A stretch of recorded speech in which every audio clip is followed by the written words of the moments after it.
जय हिंद, नमस्कार साथियों। आप सभी का मोस्ट वेलकम है आज की इस न्यू क्लास में।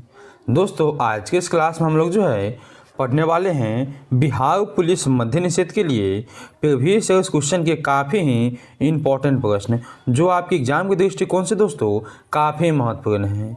तो आप सभी क्लास को बिल्कुल ही अच्छे से देखिएगा और क्लास पसंद आने पे आप लोग जो है क्लास को लाइक करके चैनल को सब्सक्राइब कीजिएगा, क्योंकि ऐसे क्लास आपको डेली मिलते हैं इस चैनल पे, जिसे आप देखकर जो है अपनी बिहार पुलिस मद्य निषेध की तैयारी आप लोग जो है बहुत अच्छा कर सकते हैं।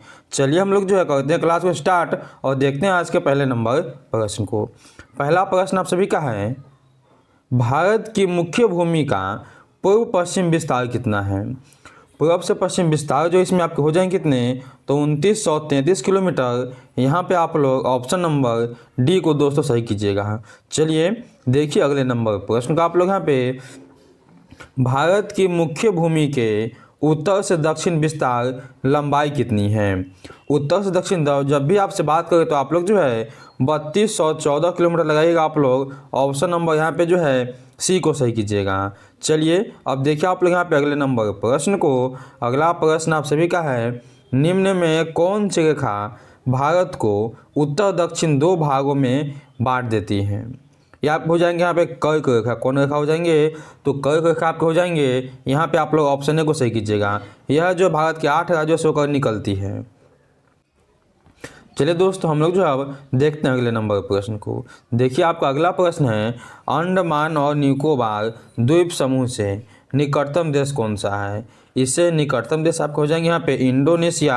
ऑप्शन नंबर आप लोग यहाँ पे जो है बी को सही कीजिएगा। आपका बी ऑप्शन बिल्कुल ही सही हो जाएगा। चलिए दोस्तों हम लोग जो अब देखते हैं अगले नंबर प्रश्न को। अगला प्रश्न आप सभी के यहाँ पे है, निम्नलिखित में से कर्क रेखा किस राज्य से नहीं गुजरती है।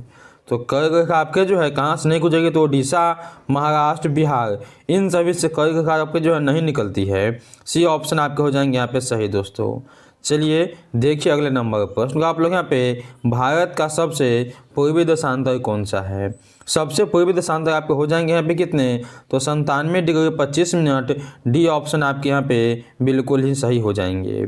चलिए हम लोग देखते हैं अगले नंबर प्रश्न को। अगला प्रश्न आप सभी के यहाँ पे है, क्या आप लिखा यहाँ पे, ग्रीष्मावकाश से आप यदि कावारती जाना चाहते हैं तो किन केंद्र शासित प्रदेश में जाएंगे।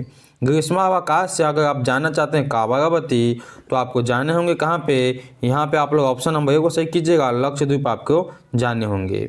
चलिए देखिए अगले नंबर प्रश्न का आप लोग यहाँ पे, उत्तर प्रदेश, बिहार, उत्तराखंड, सिक्किम एवं पश्चिम बंगाल की सीमा किस देश से लगती है। ये आपके लगते हैं नेपाल से।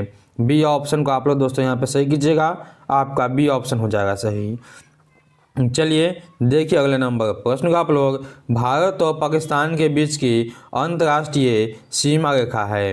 भारत और पाकिस्तान के बीच हो जाएंगे आपके रेड क्लिफ रेखा। सी ऑप्शन को दोस्तों आप लोग सही कीजिए। आपका सी ऑप्शन हो जाएगा सही। चलिए देखिए अगले नंबर प्रश्न को, कर्क रेखा निम्न में से किस राज्य से होकर नहीं गुजरती है। तो आपके यहाँ पे जो हो जाएंगे महाराष्ट्र से होकर, महाराष्ट्र से होकर आपके नहीं निकलते हैं। आप लोग यहाँ पे ऑप्शन नंबर बी को सही कीजिएगा। यहाँ पे आप लोग महाराष्ट्र को सही कीजिएगा। आपका महाराष्ट्र जो है सही हो जाएगा। चलिए हम लोग देखते हैं अगले नंबर प्रश्न को। अगला प्रश्न आप सभी का है, आनुवंशिकता क्या होता है। आनुवंशिकता क्या होते हैं, ये आपको होते हैं गुणों का संचार। ए ऑप्शन को आप लोग यहाँ पे सही कीजिएगा। गुणों का संरचना होता है। चलिए देखिए दोस्तों आप लोग यहाँ पे अगले नंबर प्रश्न को, किसका उपयोग आनुवंशिक गुणों के अध्ययन के लिए होता है। ये आप हो जाता है किसको, तो क्रोमोसोम के। सी ऑप्शन में दोस्तों आप लोग यहाँ पे सही कीजिएगा। सी ऑप्शन आपका सही होगा।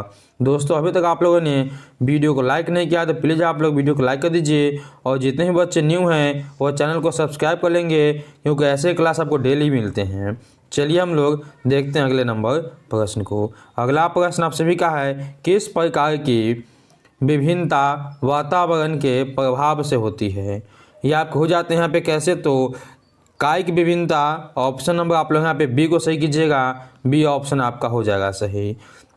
चलिए दोस्तों देखिए आप लोग यहाँ पे अगले नंबर प्रश्न को, आनुवंशिकी किसका अध्ययन किसका अध्ययन करती है? आनुवंशिकी जो है यह अध्ययन करते किसके? तो आनुवंशिकता के एवं विभिन्नता के। ऑप्शन नंबर आप लोग यहाँ पे जो है सी को सही कीजिएगा। चलिए देखिए अगले नंबर प्रश्न को आप लोग यहाँ पे, मानव के कुल कितने क्रोमोसोम होते हैं? मानव में जो है क्रोमोसोम बताना हमको जोड़ा में, तो 23 जोड़ा हो जाते हैं। ऑप्शन नंबर बी को सही कीजिएगा।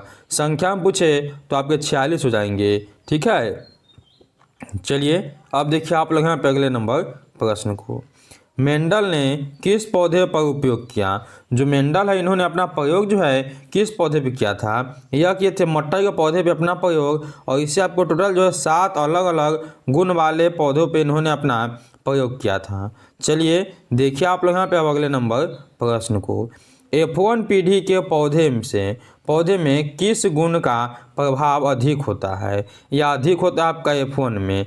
F1 में आप हो जाएंगे यहाँ पे क्या? तो लंबे गुण का जो है आपका प्रभाव अधिक होता है। बी ऑप्शन आप सही कीजिएगा। चलिए दोस्तों देखिए आप लोग यहाँ पे अगले नंबर प्रश्न को, लिंग निर्धारण में किस क्रोमोसोम का मुख्य योगदान होता है? लिंग क्रोमोसोम में आपको जो है एक्स भी चाहिए और वाई भी चाहिए, या दोनों ही चाहिए, यानी आप लोग यहाँ पे जो है ऑप्शन नंबर सी को सही कीजिएगा। आपका सी ऑप्शन होगा सही।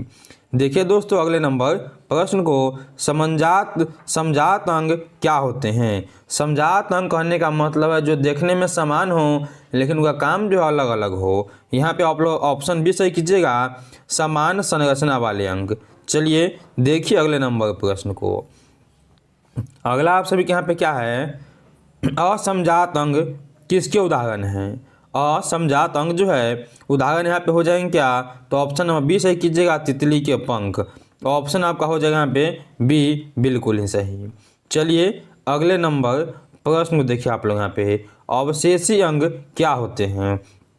अवशेषी अंग वैसे अंग होते हैं जिनका कोई काम तो ना हो फिर भी अपने बॉडी में मौजूद हो। यहाँ पे आप लोग ऑप्शन नंबर बी को सही कीजिएगा, शरीर में मौजूद किंतु बेकार अंग। ऑप्शन नंबर आप लोग बी को सही कीजिएगा, आपका बी हो जाएगा सही। चलिए हम लोग देखते हैं अगले नंबर प्रश्न को। अगला आप सभी के यहाँ पे है, जैव विकास का अध्ययन किसे कहते हैं? जैव विकास का अध्ययन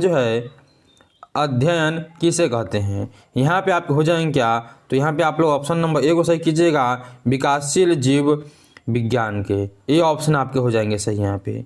चलिए देखिए दोस्तों आप लोग यहाँ पे 23 नंबर प्रश्न को, डार्विन का सिद्धांत किससे संबंधित है? तो डार्विन का सिद्धांत जो है ये आपका संबंधित है प्राकृतिक चयन से। ये ऑप्शन को ही आप लोग यहाँ पे सही कीजिएगा। आनुवंशिकता का सिद्धांत जो दिए थे आपके मेंडल, कौन दिए? तो मेंडल दिए थे। चलिए देखिए अगले नंबर प्रश्न को आप लोग यहाँ पे, वंशागत नियमों का प्रतिपादन किसने किया? वंशागत नियमों का प्रतिपादन किया था आपके मेंडल हो जाएंगे आप लोग यहाँ पे। ऑप्शन नंबर जो है बी को सही कीजिएगा।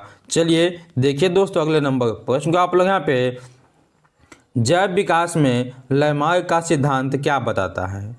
लैमार्क के सिद्धांत जो है यह बताते हैं कि आपके तो उपार्जित अंगों का सिद्धांत। बी ऑप्शन हो जाएंगे सही। दोस्तों यह थे आज के टोटल आपके 25 इंपॉर्टेंट प्रश्न, जहां से आपके एग्जाम में सेम टू सेम प्रश्न जो है देखने को मिल सकते हैं। तो आप लोग क्लास अच्छा लगा तो प्लीज़ आप लोग क्लास को लाइक कर दीजिए, और जो भी न्यू हैं वह सब्सक्राइब करके बेल आइकन को ऑल पर दबा देंगे ताकि आने वाले क्लास का नोटिफिकेशन आपके पास सबसे पहले पहुँचे। चलिए दोस्तों हम लोग मिलते हैं एक ऐसे नेक्स्ट वीडियो में, तब तक के लिए जय हिंद जय भारत।